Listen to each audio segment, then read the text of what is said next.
ചെറിയൊരു കാര്യം പറയണ്ടേ, നമുക്കൊരു കൊറിയർ വന്നിട്ടുണ്ട് കേട്ടോ. മീനാണേ.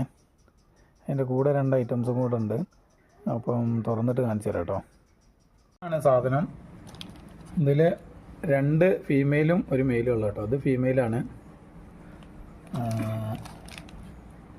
ഇത് മെയില്. ഓക്കെ. പിന്നെ അതിൻ്റെ കൂടെ മൊയിനയും കൂടെ ഉണ്ട് കേട്ടോ. അപ്പോൾ മൊയിനെ കൾച്ചർ ചെയ്യാൻ വേണ്ടി സെറ്റ് ചെയ്യണം. ഗപ്പികളെ ടാങ്കിലേക്ക് ഇടും വേണം കേട്ടോ. അപ്പോൾ ഓക്കെ, ഇനി ടാങ്കിലേക്ക് ഇട്ടതിന് ശേഷം കാണിച്ചു തരാം കേട്ടോ. അപ്പോൾ അതാണ് സംഭവം.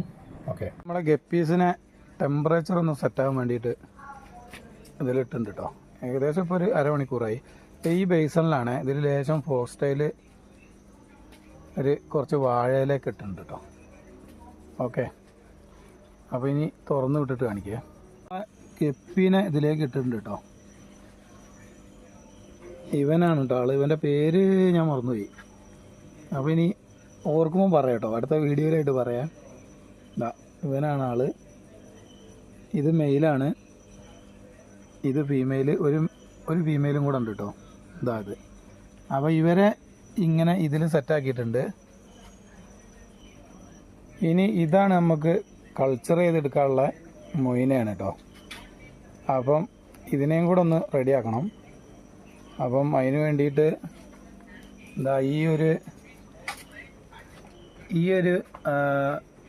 ടാങ്കിൽ വാഴയില പിന്നെ പപ്പായൻ്റെ ഇല, ഈ 2 സാധനം കൂടെ ഇട്ടിട്ടുണ്ട്. അപ്പോൾ ഇനി അതിൻ്റെ കൂടെ ഈസ്റ്റും കൂടെ കലക്കി ഇതിലേക്ക് ഒഴിച്ചു കൊടുക്കണം. അതിന് ശേഷം നമ്മൾ ഈ മൊയിനനെ അതിലേക്ക് തുറന്നു വിടും കേട്ടോ. അങ്ങനെയാണ് ഇത് കൾച്ചർ ചെയ്യുന്ന സിസ്റ്റം. ഓക്കെ, ഇതിൽ ഈസ്റ്റൊക്കെ കലക്കി വെച്ച് നമ്മൾ ഇതിൽ മൊയിനനെയും കൂടെ ഇട്ടുണ്ട് കേട്ടോ. അപ്പോൾ മൊയിന എന്ന് പറഞ്ഞു കഴിഞ്ഞാൽ ഒരു സൂക്ഷ്മ ജീവിയാണ്. ഇതിനെ ഇതിൽ നിന്ന് കുറേശ്ശെ എടുത്തിട്ട് നമ്മൾ ഗപ്പിക്ക് തീറ്റ കൊടുക്കാനേ, ഗപ്പിക്കുള്ള ഫുഡാണ് കേട്ടോ ഈ മൊയിന എന്ന് പറയുന്നത്. ഓക്കെ,